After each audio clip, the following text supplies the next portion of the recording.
Hey everyone, thanks for watching, and I have a cool new video that I think will appeal to a lot of people. Let's find out. I am starting a new project where I am painting little army men. Look at these. I mean, army men are not the same thing they were when I was a kid. Look how detailed army men have become. So this is just like a 2-inch army man. I got 100 of these for like $15, maybe less. And look how detailed it is. Look how modern this army man is. You know, it looks like he's got a chest rig. Looks like he's carrying his M4. Looks like he's got some body armor, a hydration pack on the back, knee pads. It's really cool. And look at all these like great sculpts. So we got as advanced and high tech as army men are, you still have the classic tropes. So you got guy throwing grenade. And this one's hilarious. This is the classic guy using mortar. Guy using bazooka or rocket launcher. And then the most useful, of course, is shooting guy. Look at this, though. You've got like the red dot sight.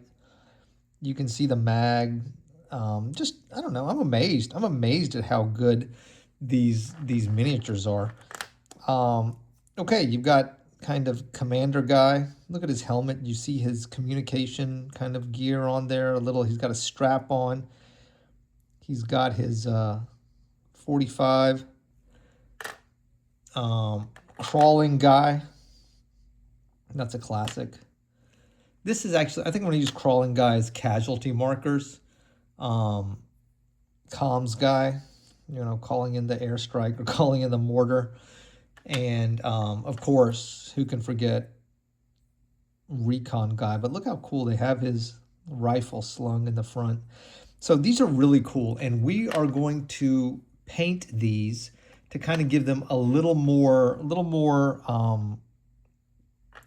style, make them a little bit more useful in wargaming. And that's exactly what we're going to use them for, is wargaming. And they're pretty good. I have not cleaned these up at all. So the flash lines, flash or little marks are mostly gone. But, you know, you see here.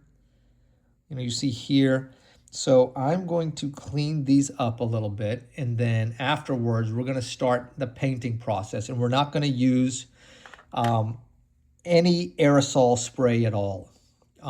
So we're not going to prime these in any way. We're going to paint them, and then we're going to base them. I'm not sure how to base them. I don't know what size base to use, you know, because they don't do an awesome job standing up on their own. And for wargaming, they need to be able to stand up reliably. You know, we can use like something like this, like a raised base, of course, a smaller one. Let's see what we have here. So, you know, we have this. That just still feels a little bit big. We'll see. We'll figure out like a base situation that's going to work. That might take a little bit of time. How about this? Nah, I don't like the raised base for these. This may be a little bit too small. We'll see. We'll figure out something that's going to work for the basing. Okay, back. And we've cleaned these up. Just scraped them, you know, with our nipper. That's a nipper, by the way, is this. And so how you clean these, an easy way to do it is just grab that little piece and just gently pull it away. And you see what happens? You can gently remove it. It's very soft plastic. You know, there's different grades of plastic. And obviously, if I'm getting 100 of these for under $15, it's not going to be the greatest grade of plastic, but it's totally fine. Man, these miniatures are cool. I really like them. Okay, so we are not going to prime these at all. So no aerosols. You know, look at my other video. This is our mascot for you do not have to prime your miniatures before painting them. This was not primed in any way, and it's perfect. You can see it's been varnished, and we never used aerosols. Aerosols are dirty. They are not healthy always, and sometimes people can't use aerosols. We talked about that. Sometimes, you know, your parents won't let you use a spray paint, or you live in an apartment complex, or you don't have access to an airbrush, so no aerosols. We don't like aerosols. Okay, so we are going to use our palette, and we are going to use this. So this is a Liquitex heavy body acrylic paint, and the color I like to start with is yellow oxide. It's a good, and here's an example of the color. You can see it all smeared over here. You can see it here. I use this a lot.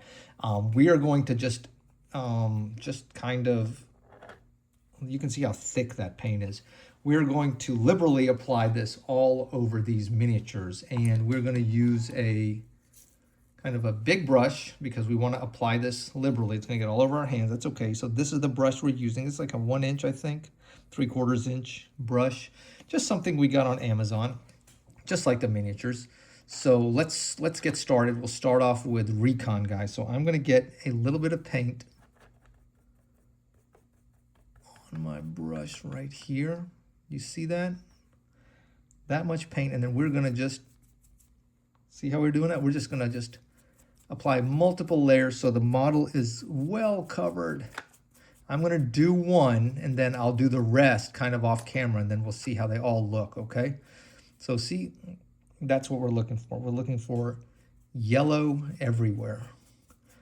Not gobs of it, you know, thin layers better.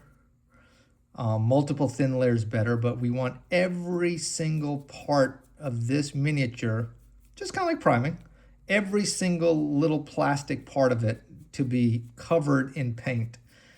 And then we are going to, there you go. There it is, there it is. So we've already got a good start. So that's kind of the first one, started well. I just don't know how I'm going to base these. I need to see. I need a flat base. I need to get some bases. It's funny, the bases are probably going to cost me more than the miniatures. Is that funny? Okay, so there we go. That's a good start. Okay, give me a minute. I am going to gently apply it in multiple layers over all these miniatures, and I will be right back, okay? Let me work. Okay, there you go. We got everything yellow. So, you know, we used up all that paint. Some of it ended up here, some there. There was some extras, so I decided to cover that bare plastic tree. That'll be, look at that. That's really nice cover for that shooter right there. But so all these miniatures are now covered in a layer of, hang on, as I say that, I'm seeing a spot that's uncovered. I got a little paint left. Okay, there. His head was kind of uncovered. Sorry about that.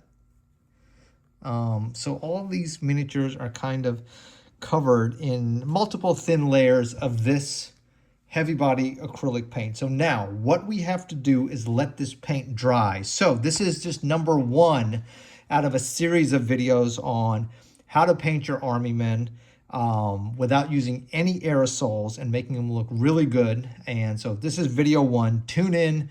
I like to let this dry overnight plus a few hours. That gives you a good base to work off of. So tune in tomorrow when we continue this project. Okay, guys, listen, I appreciate y'all watching. Thanks for logging on. I really appreciate the support. Take care. Bye.